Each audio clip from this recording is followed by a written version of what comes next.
ابھی ایرانیوں کی طرح لکھتے ہیں. ایرانی خوش خط بہت ہوتے ہیں، وہ ہم نہیں نقل کر سکتے، لیکن بہرحال وہ اس کو اس طرح بھی لکھتے ہیں. ان لوگوں کے ہاں لفظوں کو ملانے کا بھی بہت رواج ہے. ٹھیک ہے. تو اسی طرح بتنہائی کو ملا کے بھی لکھ سکتے ہیں. تو اسی طرح می رود و می روی کو توڑ کے بھی لکھ سکتے ہیں. شب کا رواں ہا زیں جہاں، بر می رود تا آسماں، تو خود بتنہائی یہ خود صد کاروانی می روی. ترجمہ یہ ہے کہ رات اس دنیا سے بے شمار قافلے آسمان کی طرف عروج کر رہے تھے، آسمان کی طرف جا رہے تھے، جا رہے ہیں. یہ حال کا صیغہ ہے. تو رات ہوئی اور آسمان کی طرف بے شمار قافلے جو ہیں وہ جانے لگے. تو خود بتنہائی یہ خود، لیکن دوسری طرف آسمان کے مسافر دو ہیں، ایک تو ہے اور ایک ساری کائنات ہے. یہاں کارواں ہا کو سمجھیں کہ ساری کائنات ہے، تمام موجودات. کل موجودات آسمان کی طرف حرکت کر رہے ہیں رات میں، اور دوسری طرف تو اکیلا آسمان کی طرف حرکت کر رہا ہے. یعنی ایک ہی منزل ہے، اس کے دو مسافر ہیں اور دو راستے ہیں. دو مسافر ہونا تو شعر سے واضح ہے، دو راستے ہونا ذرا غور کر کے پتہ چلتا ہے، وہ ابھی میں عرض کروں گا. تو کہ تو خود اپنی تنہائی میں محو، تو خود اپنے آپ میں سمایا ہوا، تو خود اپنی انفرادیت میں ڈھلا ہوا.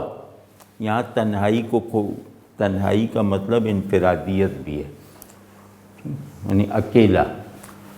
تو خود اپنے مکمل اکیلے پن میں سینکڑوں کاروانوں کی حیثیت رکھتا ہے، اور اس حیثیت سے آسمان کی طرف جا رہا ہے. سینکڑوں قافلے اکیلے فرد کی حیثیت اختیار کرنے کے لائق نہیں ہیں. یہ تنہا فرد ہے جو سینکڑوں قافلوں کی حیثیت بھی رکھتا ہے. ٹھیک ہے نا. تو فرد کون ہے؟ انسان اپنے آئیڈیا میں کیا ہے؟ کائنات اس کا کانٹینٹ ہے اور وہ اس سے زیادہ ہے. کائنات کیا ہے؟ انسان کی تفصیل جس میں وہ پوری طرح صرف ہو گئی ہے، وہ انسان سے زیادہ نہیں ہے. ٹھیک. لیکن انسان وہ ہے جو کائنات کو اپنے اندر سموئے ہوئے ہے اور خود اس سے زیادہ ہے. ٹھیک ہے نا. تو یہ ہے. اگر اجازت ہو تو یہ شعر اگلی مرتبہ کر لیتے ہیں، اس میں لمبی بات ہے. وہ یہ ایک صوفیانہ تصور ہے حقیقت جامعہ انسانیہ. ٹھیک ہے. یہ جیسے یہ ہے.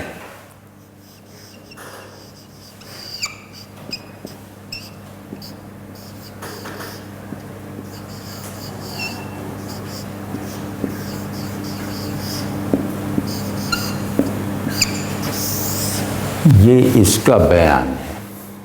تو اس کو کھولنے کے لیے مناسب یہی ہوگا کہ ہم پہلے حقیقت جامعہ انسانی پر گفتگو کریں اور اس کا پورا شجرہ بنائیں، اس کی پوری ہائرارکی بنائیں. تب جا کے یہ شعر اس فضا میں پہنچے گا جہاں اسے سمجھنا مشکل نہیں رہے گا. اس کا پورا کانٹیکسٹ یہ ہے.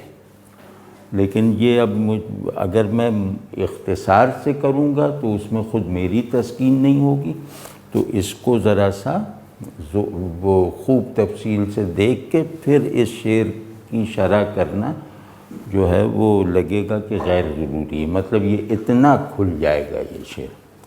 لیکن سر دست نقطہ یہ ہے کہ کیونکہ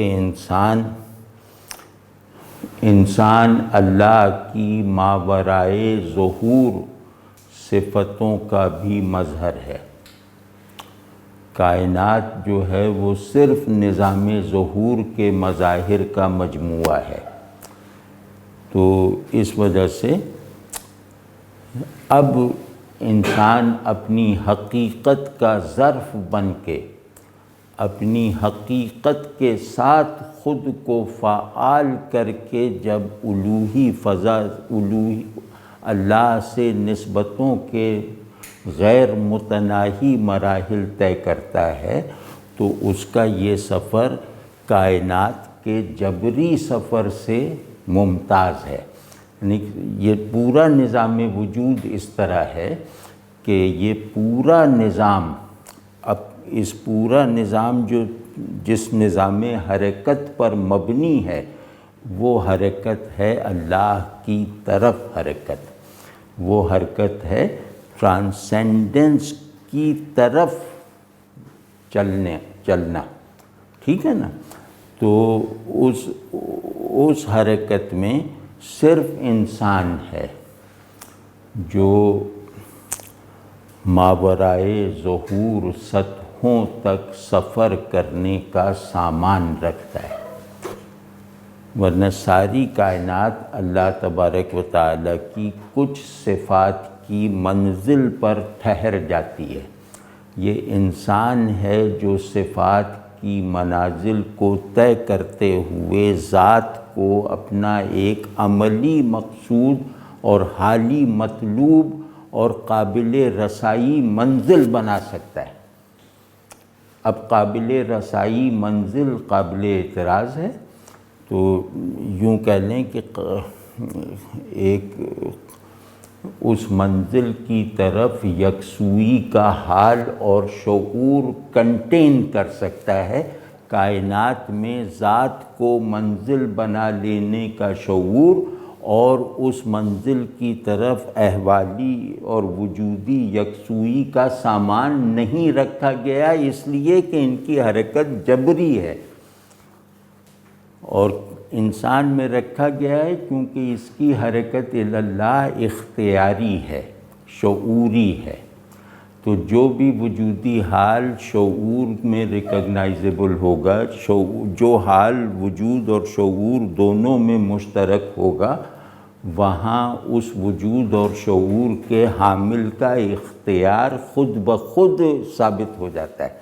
تو اب یہاں تک آج رکھتے ہیں، پھر انشاءاللہ اگلی مرتبہ اس کو کھولیں گے، اور انشاءاللہ اس کی جو جمالیاتی محاسن بھی جب دیکھیں گے نا، تو جیسے کچھ عرض کرتا ہوں ایسے ہی اندر اس کے حاشیوں میں رہتے ہیں، ابھی اس کے اندر بعد میں اتریں گے۔ تو شب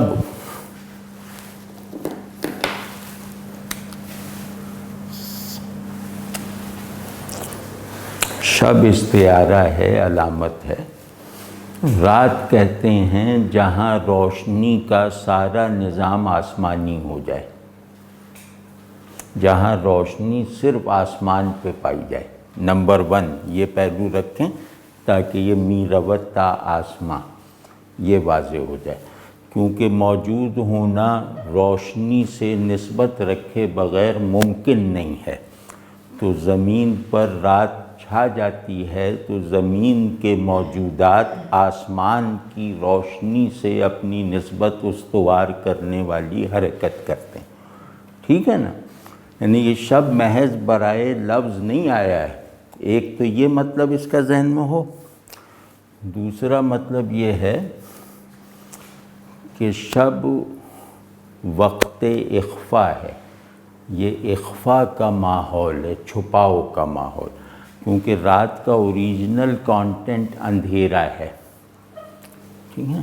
یہ اندھیرا ایک نیوٹرل اندھیرا ہے جس میں عارفانہ گہرائی بھی دیکھی جا سکتی ہے اور جسے غفلت کا پردہ بھی بنایا جا سکتا ہے، ٹھیک ہے نا. تو ایک نیوٹرل زون ہے یہ. تو اس میں یہ کہ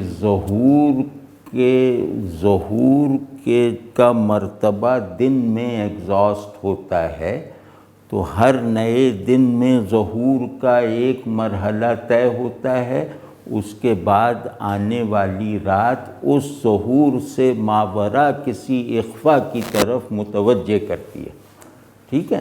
اور دن جو ہے وہ ظہور کا عالم ہے جو حرکت کے بغیر میسر آتا ہے. رات اخفاء کا وہ ماحول ہے جہاں ظہور تک پہنچنے کے لیے حرکت کرنی پڑتی ہے.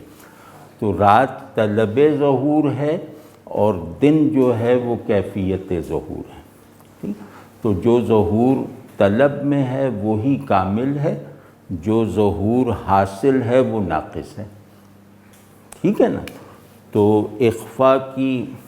اخفاء کا سبسٹنس اگر بالکل اپنی پوری صراحت کے ساتھ، اپنی پوری فعلیت کے ساتھ نہ ہو تو ظہور کا سارا نظام جو ہے وہ اکہرا ہے، ادھورا ہے، اور اس ظہور کے نتائج کو اصل ظہور سے نسبت دینا ممکن نہ رہے.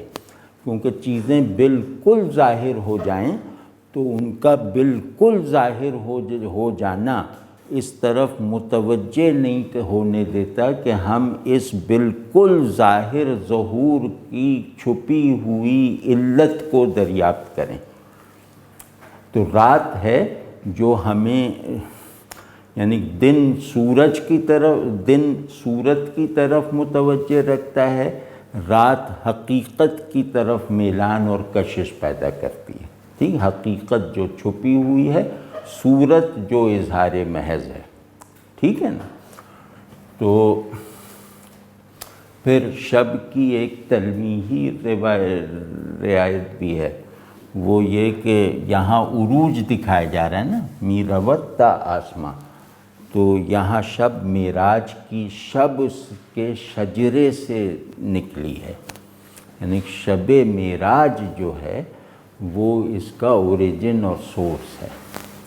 یعنی رسول اللہ صلی اللہ علیہ وسلم نے زمین سے تعلق بھی سکھایا اور آسمان سے نسبت پیدا کرنا بھی سکھائی. آپ صلی اللہ علیہ وسلم نے ظہور حق باعتبار ظہور بھی ہم تک پہنچایا اور حق بلحاظ غیاب بھی ہم تک پہنچایا. غرض کئی پہلو ہیں، ٹھیک ہے. تو شب گویا شب معراج کے شجرے والی شب ہے، یعنی روحانی بیداری کے ساتھ گزاری جانے والی رات شب معراج کے شجرے نسب میں ہے. کارواں ہاں، اس میں معنوی باریکی تو نہیں ہے، لیکن اس کو اگر آپ تصویر کریں نا تو اس میں ناقابل برداشت حسن ہے. یعنی ایسا حسن دکھائی دیتا ہے جو ذہن کی گرفت میں آنے سے بہت زیادہ ہے. تو حسن کسے کہتے ہیں؟ اصل حسن وہ ہے جو آنکھ کو ذہن سے زیادہ، ذہن کا معلم بنا دے. یعنی صرف یہ حسن ہے جو آنکھ کے احساس کمتری کا ازالہ کر دیتا ہے، ورنہ آنکھ تو بیچاری دماغ کے مقابلے میں بالکل ڈری دبی سکڑی سی رہتی ہے نا. حسن آ کے اس کو اس کیفیت کمتری سے نکال دیتا ہے. تو اس کارواں ہا کو ذرا آپ نظر آنے والی ایک تصویر بنا کے دیکھ لیں کہ یہ پوری کائنات اپنی مختلف انواع، اپنی تمام اقسام وجود کے ساتھ جتھے اور قافلے بنا کر اپنے کارواں تیار کر کے سب ایک منزل افلاکی کی طرف حرکت میں ہیں. یعنی دن حرکت وجود کو ہاریزنٹل رکھتا ہے، رات آ کے اسے ورٹیکل بنا دیتی ہے۔ تو اس حرکت میں یہ کائنات اگر انواع میں، اسپیشیز میں تقسیم ہے، کیٹیگریز میں تقسیم ہے، یا یہ مختلف خانوں کا، مختلف طبقات کا مجموعہ ہے، وہ تمام کیٹیگریز، وہ تمام انواع، وہ تمام اجناس، یعنی انواع وجود، یہ سب اپنے اپنے کو منظم کر کے پوری یکسوئی کے ساتھ حرکت کر رہے ہیں اپنی آسمانی اصل کی طرف۔ یعنی یہ وہ رات آئی ہے جس نے صورت کو حقیقت کی طرف پلٹنا سکھایا ہے، ٹھیک ہے، حقیقت کی طرف عروج کرنا تعلیم کیا ہے۔ تو یہ رات یہاں نظام عروج ہے، اور یہاں ذریعہ، یہاں محل عروج ہے۔ یہاں یہ رات عارف اس آدمی کے لیے لوکیل ہے عروج کا، اور یہی رات ان جو ہے وہ گویا نظام ہے عروج کا، ٹھیک ہے نا۔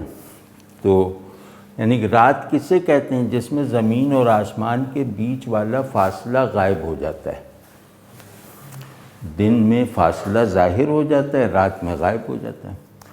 تو اب آپ سمجھیں نا، یہ کارواں ہاں کو آپ سمجھیں کہ درختوں کا، ساری کائنات کے درخت مل کے ایک قافلہ بنا رہے ہیں، ساری کائنات کے دریا مل کے دوسرا قافلہ بنا رہے ہیں، ساری کائنات کے موجودات جو ہیں، جو حیوانات ہیں، وہ مل کے ایک تیسرا کارواں بنا رہے ہیں۔ تو غرض یہ پوری کائنات اپنی فارمل کیٹیگریز میں متحد ہو کر ایک منظم قافلہ بنا کر پھر ایک دوسرے کے ساتھ ہی ساتھ اپنی منزل کی طرف رواں ہے۔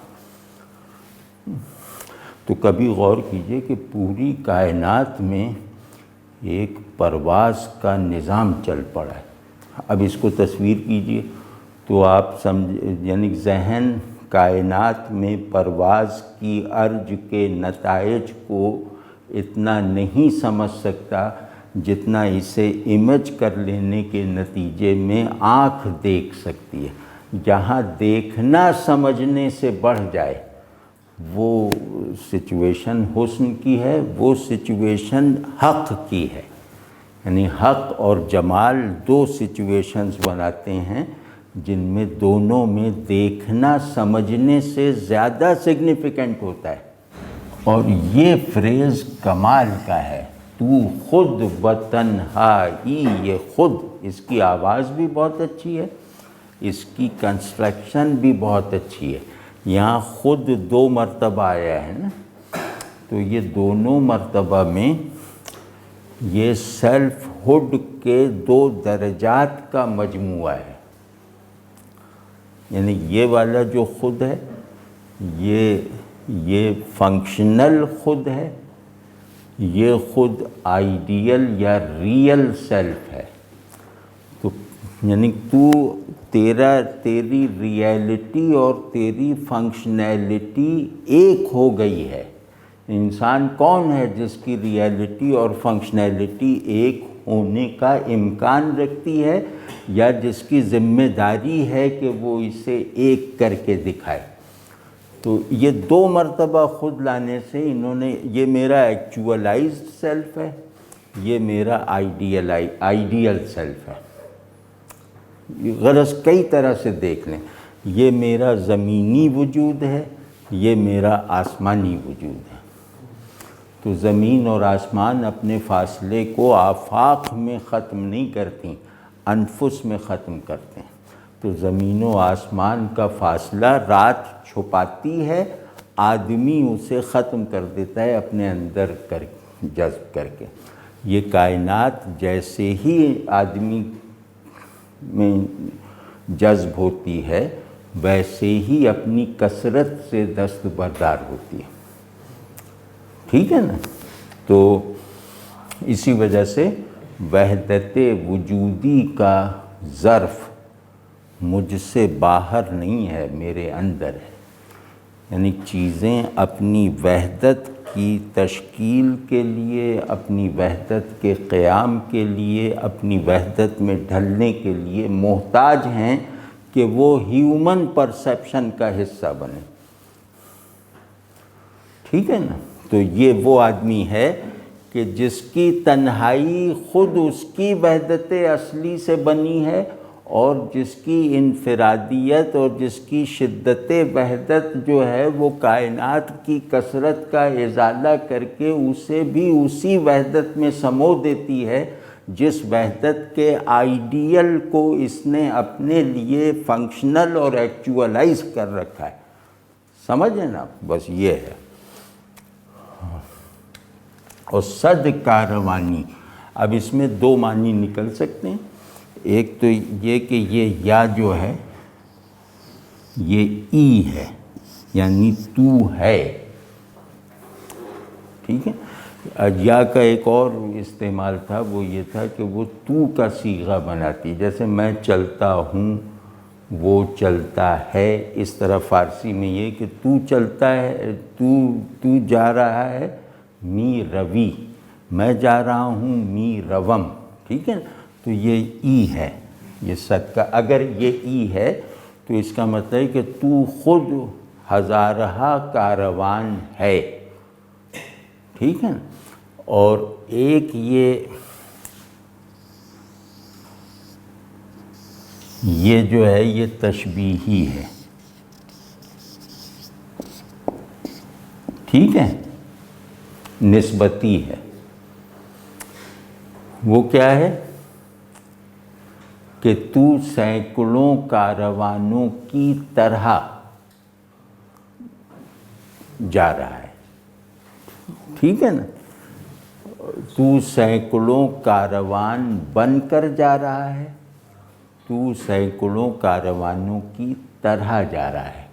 تو جب تجھے دیکھا جائے تو تو خود سینکڑوں کاروان ہے، اور جب کاروان کی تعریف کو کائنات سے اخذ کیا جائے تو پھر یہ کہا جائے گا کہ تو سینکڑوں کاروان بن کر سینکڑوں کاروانوں کی طرح جا رہا ہے. آپ سمجھیں نا کہ اس میں کائنات سے مشابہت اور عینیت بھی دکھا دی اور مغایرت اور غیریت بھی دکھا دی صرف اس فریز سے. یہ کمال کی قدرت کلام ہے.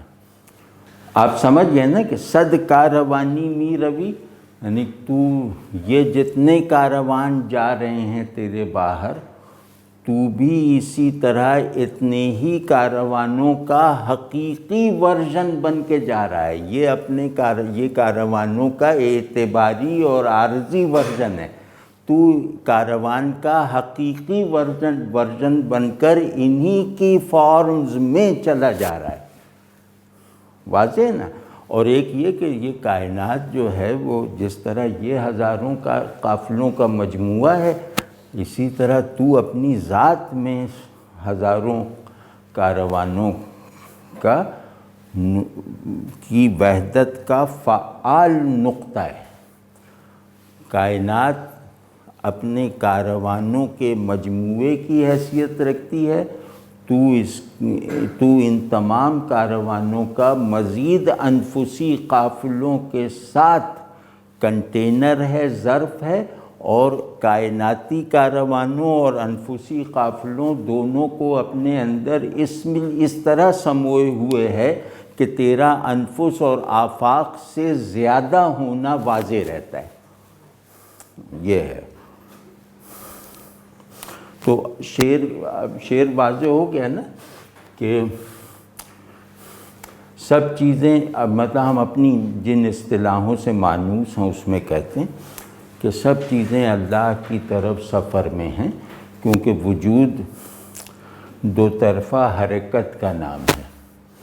اللہ کی طرف سے آنا یہ وجود کی حرکت تخلیق ہے، اور اللہ کی طرف لوٹنا یہ وجود کی حرکت تکمیل ہے.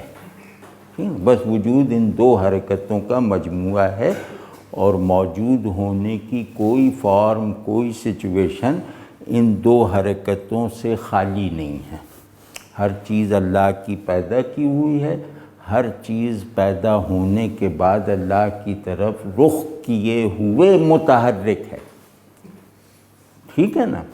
تو چیزیں اپنے اسپیشیل ڈومین میں اللہ کی پیدا کی ہوئی ہیں، چیزیں اپنے ٹیمپورل ڈومین میں اللہ کی طرف حرکت میں مشغول ہیں۔ اللہ نے زمان و مکان بنایا ہی اس لیے ہے کہ وجود کا ظرف بنائے اور پھر یہاں سے اس حرکت کی تعلیم کرے جو اس ظرف کو ٹرانسینڈ کریں۔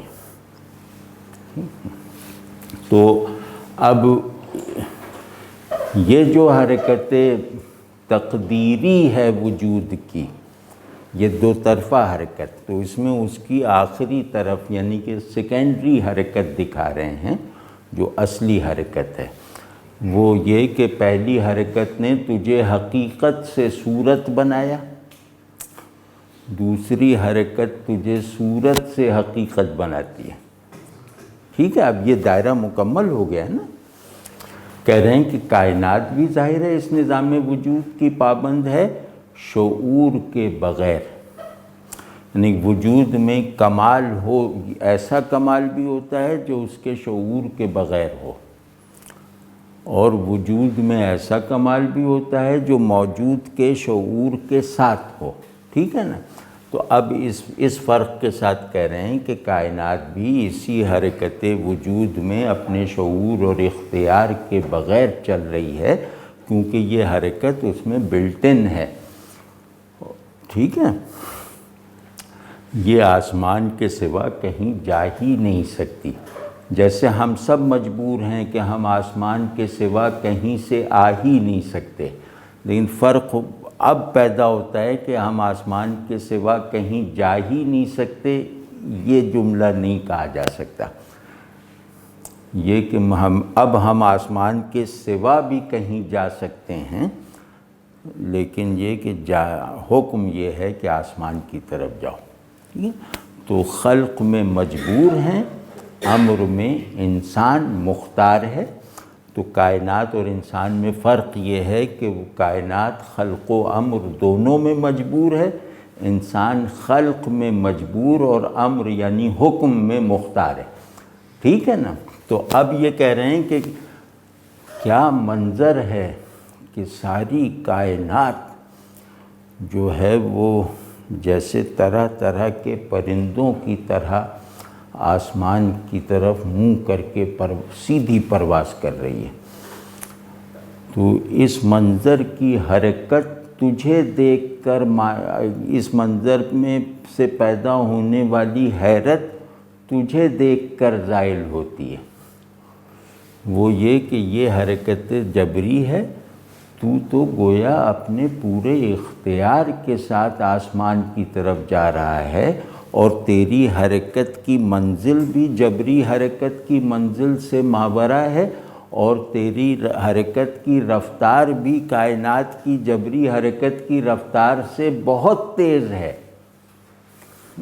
اب آپ دیکھیں کہ ایک اور نقطہ ہے، وہ یہ کہ تا آسماں کا صیغہ پہلے مصرعے کے لیے ہے، آسمان تک، کہ کائنات کی منزل آسمان تک آسمان ہے،